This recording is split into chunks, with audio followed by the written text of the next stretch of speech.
ઝાડની સાથે દોસ્તી મારે પાનની સાથે દોસ્તી હર્યા ભર્યા પંખીઓના ગાનની સાથે દોસ્તી દરિયા સાથે દોસ્તી મારે કાંઠા સાથે દોસ્તી ગળ્યા ગળ્યા શેરડીઓના સાંઠા સાથે દોસ્તી કેરમ સાથે દોસ્તી મારે કોડી સાથે દોસ્તી રંગ રંગના કાગળની હોડી સાથે દોસ્તી મમ્મી સાથે દોસ્તી મારે પપ્પા સાથે દોસ્તી સૌથી મારા ગળા ગળા ગપ્પા સાથે દોસ્તી અહીંયા આપણને કહ્યું છે બરાબર તમારા જેવા ઘણા બાળકો છે બરાબર મિત્રો તમારે હોય બરાબર તો એવા તમારા જેવા બાળક છે અહીંયા જે આ કવિ છે કહે છે કે ઝાડની સાથે દોસ્તી મારે પાનની સાથે દોસ્તી કે છે કે મારે દોસ્તી એટલે કે મિત્રતા આપણે કહે છે કે મારે ઝાડની સાથે દોસ્તી છે પાનની સાથે પણ દોસ્તી છે ભર્યા ભર્યા પંખીઓના ગાનની સાથે દોસ્તી આ પંખીઓ છે એમનું જે ગીત ગાય છે બરાબર ગાન છે એની સાથે પણ દોસ્તી છે દરિયા સાથે દોસ્તી મારે કાંઠા સાથે દોસ્તી કે છે કે આ દરિયો છે દરિયાની સાથે પણ મારે દોસ્તી છે કાંઠો એટલે કે કિનારો એનો જે કિનારો હોય દરિયો હોય એનો કિનારો હોય એની સાથે પણ કે છે મારે દોસ્તી છે ગળ્યા ગળ્યા શેરડીઓના સાંઠા સાથે દોસ્તી તો વિદ્યાર્થી મિત્રો તમે શેરડી પણ ખાધી હશે બરાબર તો શેરડી કેવી લાગે છે ગળી ગળી લાગે છે તો કે છે કે આ જે શેરડીના ગળ્યા ગળ્યા સાંઠા છે બરાબર એની સાથે પણ મારે દોસ્તી છે કેરમ સાથે દોસ્તી મારે કે છે કે કેરમ તમે જે ઘરે રમો છો કેરમ બરાબર કેરમ આપણે રમતા હોઈએ છીએ એ જાતનું મોટું રમકડું હોય છે રમવાનું તો એની સાથે પણ કે મારે દોસ્તી છે કોડી સાથે દોસ્તી કોડી તમે જોઈ હશે દરિયામાંથી જે આપણે કહીએ છીએ કોડીઓ આવે છે એ કોડીઓ આપણે રમતા હોઈએ છીએ બરાબર તો એ કોડી છે એ કોડી સાથે કે મારે દોસ્તી છે રંગ રંગના કાગળની હોડી સાથે દોસ્તી રંગ રંગના જુદા જુદા રંગબેરંગી કાગળ હોય એની તમે હોડી બનાવો છો ને જ્યારે વરસાદ આવે ચોમાસામાં એટલે હોડી શું કરો છો પાણીમાં તમે તરાવો છો તો કે છે કે આ જુદા જુદા રંગની હોડી છે જુદા જુદા રંગવાળા કાગળની હોડી છે એની સાથે મારે દોસ્તી છે મમ્મી સાથે દોસ્તી પપ્પા સાથે દોસ્તી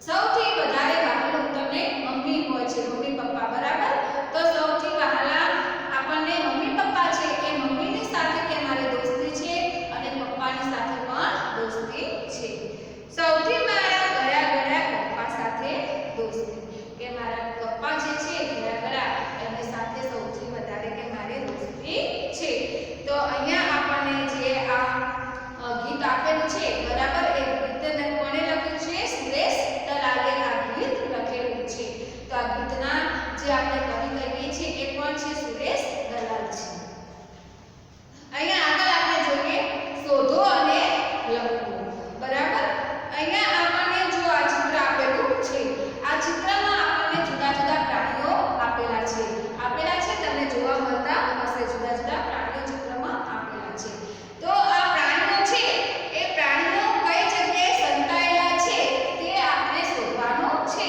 અને અહીંયા લખવાનું છે જો અહીંયા આપણને આપે છે પ્રાણીના નામ અને ક્યાં છે કઈ જગ્યાએ છે એ તમારે લખવાનું છે તો સૌથી પહેલા આપણે જોઈએ તો અહીંયા આપણને જુઓ શું આપેલું છે આ જીરાફ છે શું છે જીરાફ છે એ ઝાડની પાછળ સંતાયેલું છે ક્યાં સંતાયેલું છે ઝાડની પાછળ સંતાયેલું આપણને જોવા મળે છે પછી અહીંયા જે શું આપેલું છે કે વાઘ છે બરાબર આ વાઘ છે એ વાઘ ગુફા છે ગુફાની પાછળ એ સંતાયેલો છે વાઘ ક્યાં સંતાયેલો છે ગુફાની પાછળ સંતાયેલો છે પછી અહીંયા આપણને સસલું આપેલું છે શું છે સસલું છે એ ક્યાં છે ડુંગર પાછળ સંતાયેલું છે બરાબર આ ડુંગર છે એની પાછળ સસલું સંતાયેલું છે તો તમે કહો કે વાંદરું છે બરાબર વાંદરું ક્યાં સંતાયેલું છે તમને જોવા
ઝાડની બખોલમાં. બરાબર, થડની બખોલમાં છે ને, ઝાડનું જે થડ છે તે થડની બખોલમાં. તો આપણે એમ લખીશું થડની બખોલમાં. પછી 4 નંબરમાં જીરાફ. જીરાફ ક્યાં છે? ઝાડની પાછળ. બરાબર, તો અહીંયા આપણે લખીશું ઝાડની પાછળ જીરાફ છે. પછી 5 નંબર માંદરો. માંદરો ક્યાં છે? જે ઝાડની ડાળી છે એની પાછળ. બરાબર, ઝાડની ડાળીની પાછળ. અને ભૂંડ છે ક્યાં છે? કિચડમાં. ભૂંડ કિચડમાં. તો આ રીતે તમારે પાઠ્યપુસ્તકમાં અહીંયા લખવાનું છે. આ લખ્યું છે એ રીતે કે સસલું તો ઊંચા ઘાસની પાછળ છે. વાઘ ક્યાં છે? ગુફાની પાછળ. સાપ ક્યાં છે? થડની બખોલમાં. જીરાફ ક્યાં છે? ઝાડની પાછળ. વાંદરો ક્યાં છે? ઝાડની ડાળીની પાછળ. બરાબર, અને ભૂંડ ક્યાં છે? કિચડમાં. તો એ રીતે તમારે લખવાનું છે. આગળ જુઓ, અહીંયા સરસ મજાનું આપણને ચિત્ર આપેલું છે હાથીનું. બરાબર, તો શું કહે છે? દોરો રંગ પૂરો. આ ચિત્ર આપણે આખું અહીંયા 4 ભાગમાં આપણને આપેલું છે. અહીંયા થોડોક આપ્યું છે, પછી અહીંયા થોડોક વધારે દોરેલો છે, પછી આખો દોરેલો છે, અને અહીંયા પૂરેપૂરો દોરેલો છે. આ જે પૂરેપૂરો 4 નંબરમાં દોરેલો છે હાથી, એવો જ હાથી અહીંયા આપણે દોરવાનો છે. બરાબર, તો એ હાથી દોરીને રંગ પૂરવાના છે. તો અહીંયા આપણને આપેલું છે, જુઓ, ચિત્ર 4 જેવું ચિત્ર દોરો. આ 4 નંબરનું જેવું ચિત્ર છે એવું ચિત્ર અહીંયા આપણે દોરવાનું છે. આખું પેટ સ્ન. આખું પેટ છે. બરાબર, આ એનું પેટ છે. આખા પેટમાં સ્ન તમારે લખવાનું છે અહીંયા દોરીને. બરાબર, આ રીતે છે સ્ન. સ્ન તમારે આખા પેટમાં લખવાનું છે, સ્ન કરીને. આખું માથું સૂંઢ. ચનો 6 જોડ્યો છે. બરાબર, 6 ચનો 6 જોડીને તમારે લખવાનું છે. આખું માથું જે છે, બરાબર, એ માથામાં 6 લખવાનો છે. બધા પગનો સ્વ મનપસંદ રંગથી લખો. જુદા જુદા તમને જે કલર પસંદ હોય એનાથી લખવાનો છે. તો પગનો તમારે શું લખવાનું છે? સ્વ. શું લખવાનું છે? સ્વ. તો આ જે હાથીનું ચિત્ર તમને અહીંયા આપેલું છે એ ચિત્ર તમારે તમારી જાતે જ પૂરું કરવાનું છે. બરાબર.